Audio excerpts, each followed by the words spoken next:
Je pense que tout le monde a entendu parler du bad buzz inutile que les racistes ont fait lorsqu'ils ont appris que la nouvelle petite sirène serait noire.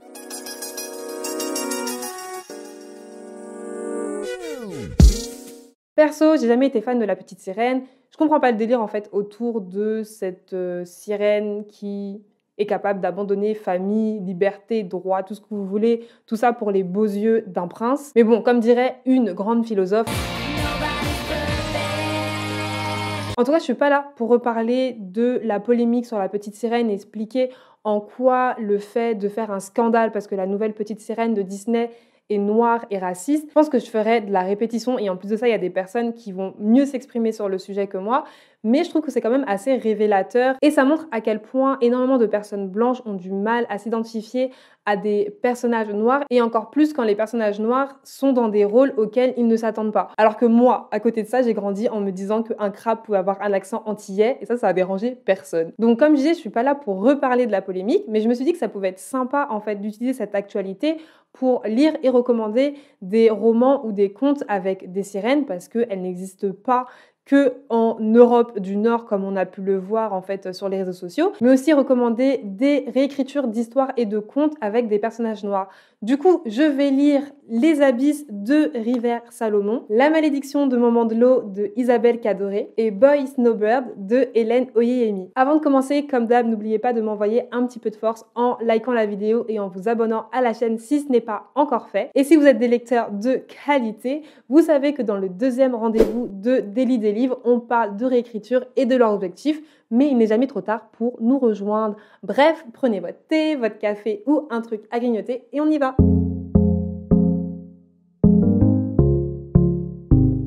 J'ai commencé mes lectures avec Les Abysses de River Salomon.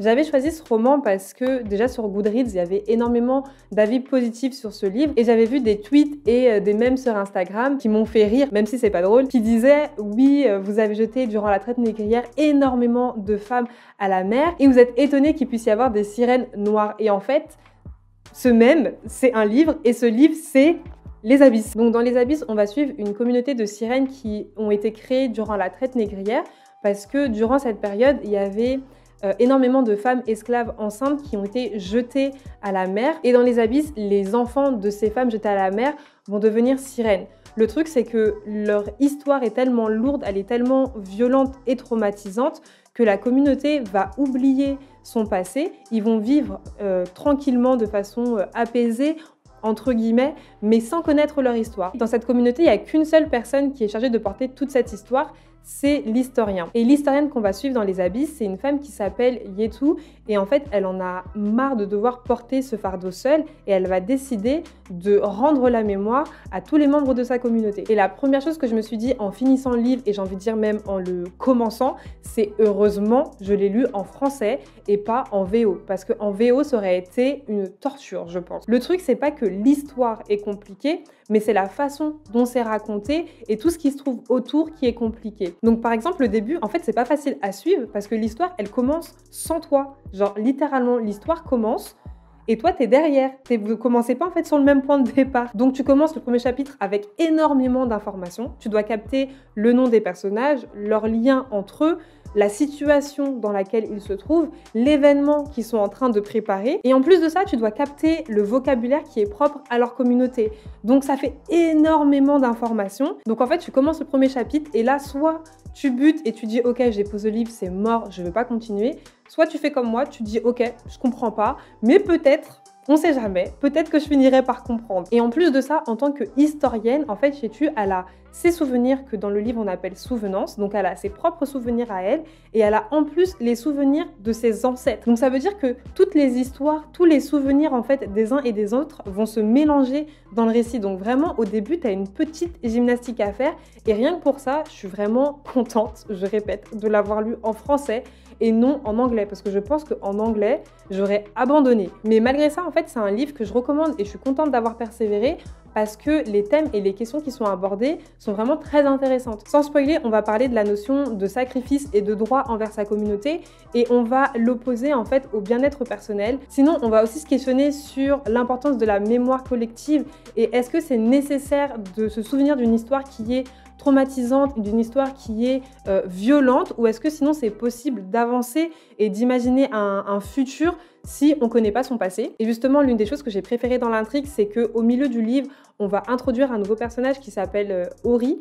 Et en fait, Ori elle aura une vision totalement différente de Yetu par rapport à ces deux questions, donc par rapport à l'importance de la mémoire collective et le devoir et le sacrifice. Ce cheminement de pensée, cette opposition entre les deux personnages, ça va permettre déjà aux personnages de l'histoire d'avancer, mais même toi, en tant que lecteur, tu peux te demander quels sont les points positifs et les points négatifs à ne plus penser au passé, à laisser le passé derrière soi, enfin bref, à oublier en fait l'histoire de sa communauté, à oublier son histoire familiale et finalement uniquement regarder vers le futur. Franchement, je lis très peu d'afrofuturisme, mais le fait d'avoir lu Les Abysses et d'avoir apprécié, ça m'a vraiment donné envie d'en lire un peu plus parce que les questions et les thèmes qui sont abordés dans ce livre sont très différents de ce que j'ai l'habitude de lire. Donc si je vais mettre une note aux Abysses de River Salomon, je pense que je mettrais 4 sirènes sur 5 parce que j'aurais voulu qu'on aille un petit peu plus loin dans le développement du personnage principal, mais après ça m'a pas empêché d'apprécier Les Abysses et dans tous les cas, je vous le recommande à 100%.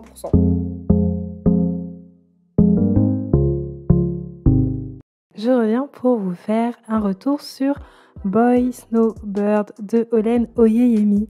Si vous trouvez que ma voix est un petit peu différente, c'est normal, j'ai un petit peu mal à la gorge et en plus, je pense que je force trop sur ma voix de manière générale. Donc là tout de suite maintenant, je vais parler comme ça. Et c'est tout ce que je pourrais vous donner. Donc, comme je disais, je viens de terminer Boy Snowbird de Olen Oyeyemi. Et franchement, je ne sais pas trop quoi en penser. C'était une lecture qui était très longue déjà. Je l'ai lu en 2 semaines. J'aimais bien les thèmes, mais c'est vrai que la lecture a fini par me paraître assez longue. Donc bon, j'ai un avis assez mitigé dessus. Je pense que l'une des raisons pour lesquelles j'ai un avis super mitigé dessus, c'est que je m'attendais à lire quelque chose et finalement j'ai reçu quelque chose de totalement différent et en plus de ça la fin m'a laissé sans voix comme la voix que je suis en train de perdre. Ce serait peut-être à cause de ce roman, qui sait. Boy Snowbird, c'est un roman qui s'inspire du conte de Blanche-Neige, sauf que là l'intrigue va se dérouler dans le nord-est des États-Unis dans les années 50. On va retrouver certains symboles qu'on trouve dans Blanche-Neige, donc par exemple on aura la belle-mère, on aura les miroirs, on aura le thème de la beauté aussi, sauf que je pense que je m'attendais à un moment à avoir des éléments un peu magiques, un peu surnaturels, ou vraiment des choses qui sont propres au conte, comme par exemple le chasseur et pourquoi pas même le prince. Mais là, l'autrice, en fait, elle va utiliser le symbole de la beauté et des miroirs pour raconter l'histoire des 3 personnages principaux qui sont Boy, Snow et Bird. Oui, les personnages principaux s'appellent Boy, Snow et Bird, et Boy n'est pas un garçon, c'est une femme. Ne cherchez pas à comprendre. Et ce qui est super intéressant dans l'histoire, pour le coup, c'est que on va suivre l'histoire à travers Boy. Boy qui est la méchante belle-mère, donc c'est super bien d'avoir l'histoire du côté un peu du vilain. Et Boy ne s'attendait pas du tout à devenir la méchante belle-mère. Mais au-delà de Boy qui joue le rôle de la méchante belle-mère sans vraiment comprendre comment elle en est arrivée là, il y a vraiment ce thème de la relation mère-fille qui est dans le roman, parce que toutes les filles qui sont dans ce roman et toutes les mères qui sont dans ce roman, en fait, elles ont une relation toxique avec leur enfant, ou pas du tout de relation. Par exemple, Boy et Snow n'ont pas connu leur mère. Snow, qui représente Blanche-Neige, a grandi avec son père, et Boy, elle aussi, elle a grandi avec son père. Et Bird, qui est du coup la fille de Boy et la demi-sœur de Snow, elle aura une relation un peu mitigée avec sa mère dans le sens où elle aime sa mère, elles ont une relation correcte, mais elle se dit qu'elle n'a pas tous les éléments pour savoir si elle peut oui ou non faire confiance à sa mère, ce qui est un peu bizarre. Normalement, on ne se pose pas ce genre de questions, mais là, il y a également ce thème, ça me permet de passer au deuxième thème qui est souvent abordé, c'est le thème en fait des faux semblants. Et il y a vraiment ce truc de, il faut pas croire ce qu'on voit. On ne peut pas faire confiance à ce que nos yeux nous montrent. Et ce qui est super intéressant, et je pense que c'est également une des choses qui m'a perturbée ou en tout cas déçue, c'est que les personnages, les 3 personnages principaux, donc Boy, Snow et Bird, ont un problème avec le miroir. Elles ont un problème avec leur apparence. Elles sont super jolies. Tout le monde sait qu'elles sont super jolies. Elles savent qu'elles sont jolies, mais elles ont cette obsession pour les miroirs et pour le reflet qu'elles ont sur le miroir. Donc par exemple, elles vont pas voir leur reflet dans le miroir, ou sinon ce qu'elles vont voir sera pas en adéquation avec ce qu'elles pensent devoir voir. Et il y a du coup un sujet dans tout ça, mais là je peux vraiment pas spoiler parce que moi quand j'ai lu cette partie j'étais en mode ouh là là, on va aller dans ça, ok, allons-y. Donc j'ai pas envie de spoiler ce moment, mais il faut savoir que c'est un livre qui parle de racisme et de ce qu'on peut faire pour éviter de subir du racisme, quitte à adopter soi-même en fait un comportement raciste. Donc il y a quand même des sujets qui sont super intéressants et qui sont mentionnés dans le livre, mais je pense que le fait de savoir que c'était une réécriture de Blanche-Neige, j'avais besoin de retrouver certains éléments clés de ce conte, et c'est des éléments que j'ai pas trouvés. J'ai vu des petites touches par-ci par-là, mais je m'attendais à retrouver la trame en fait du conte, ce que je n'ai pas du tout trouvé. Donc ça m'a un peu déçue, je pense. Et ensuite, il y a la fin. Pour moi, la fin, ça doit toujours être le moment un petit peu waouh, grosse révélation, etc. J'ai pas trouvé que la fin était forte. J'ai pas trouvé qu'elle dégageait quelque chose de puissant sur lequel on pouvait s'arrêter. Surtout que la fin est assez, peut-être controversée. Je pense qu'on peut la comprendre de deux manières, dont une manière qui est très controversée et une autre manière où on se dit ok, ça peut être la fin d'un cercle vicieux, etc. C'est un nouveau commencement et tout. Après, je mets quand même controversé entre guillemets dans le sens où je sais pas si c'est la traduction qui fait ça ou si c'est quelque chose que l'autrice a respecté dans l'œuvre originale. Mais la façon dont ça a été traduit, ça montre que la première fois que j'ai compris, c'est sûrement la bonne et que la version controversée, ce serait une mauvaise interprétation en fait du livre. Mais bon, comme je vous disais, c'est un livre qui m'a un peu laissé pantoise, surtout que je l'ai trouvé très très long, un peu moins de 300 pages, mais c'est 300 pages que tu sens passer quoi. J'ai pas l'habitude de ce type de roman super long, etc. Donc c'est quelque chose qui m'a pesé, en plus du fait que je m'attendais à lire un conte à 100% et finalement c'était pas ça. Est-ce que je le recommande ? Je pense que je le recommanderais plus à des personnes qui n'ont pas peur de lire des pavés, qui n'ont pas peur d'être déroutées, mais je le recommanderais pas forcément à des personnes qui souhaitent lire des contes, mais vraiment des contes comme on a l'habitude de les lire, quoi, avec le prince charmant, la personne qui est sauvée, etc., etc. Je pense que si on va dans cet état d'esprit-là, dans cette histoire, dans ce roman, on peut être déçu. Donc je pense que je lui mettrais 2 ou 3 étoiles, je sais pas trop. 2 étoiles, normalement, c'est un livre qui m'a plu, qui se lit, mais qui a quelque chose qui me chiffonne. Un 3 étoiles, c'est un livre que j'ai apprécié sans plus. Et c'est vrai qu'il est entre les deux, en fait. J'ai apprécié sans plus, et d'un autre côté, vu que j'y allais avec un certain état d'esprit, je suis déçue parce que j'ai pas retrouvé ce que je cherchais. Donc du coup, si je devais lui donner une note, je dirais 2,5 sirènes.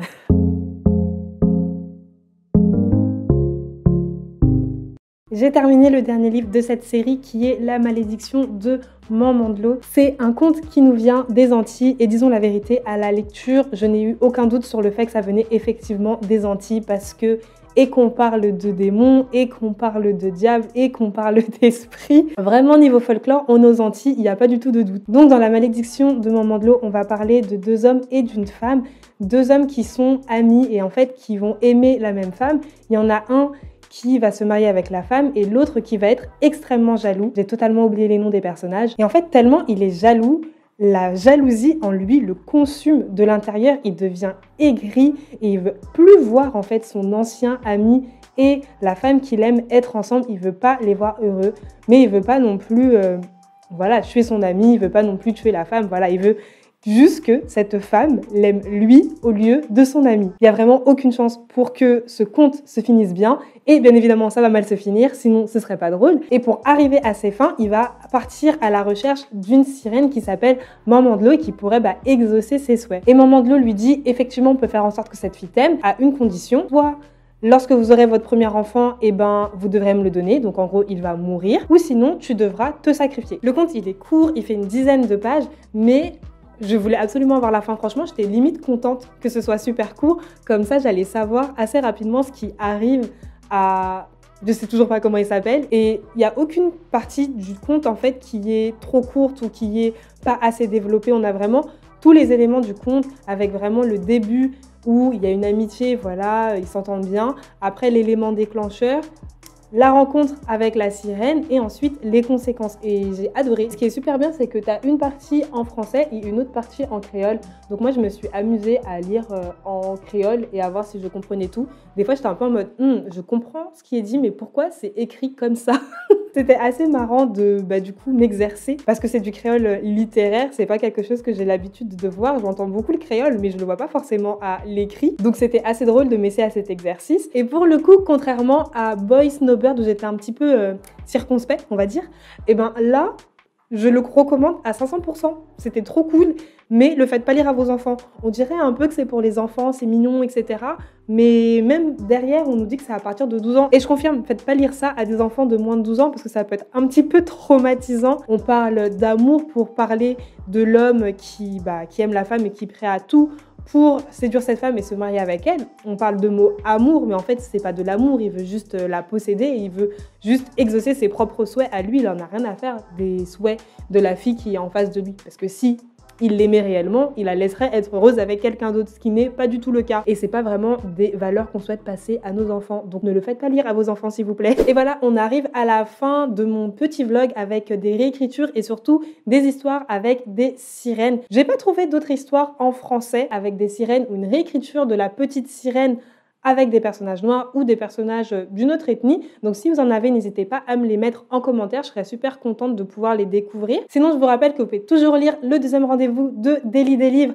Je vous mets le lien dans la barre d'infos et si ça vous plaît, n'oubliez pas de vous inscrire. C'est là où je suis peut-être le plus active ou en tout cas où je propose du contenu qui me semble le plus qualitatif, on va dire, contrairement à Instagram. Et si ce n'est pas encore fait, n'oubliez pas de liker la vidéo et de vous abonner à la chaîne. Sur ce, on se dit à la prochaine. Je vous envoie des cœurs sucrés. Tchuss!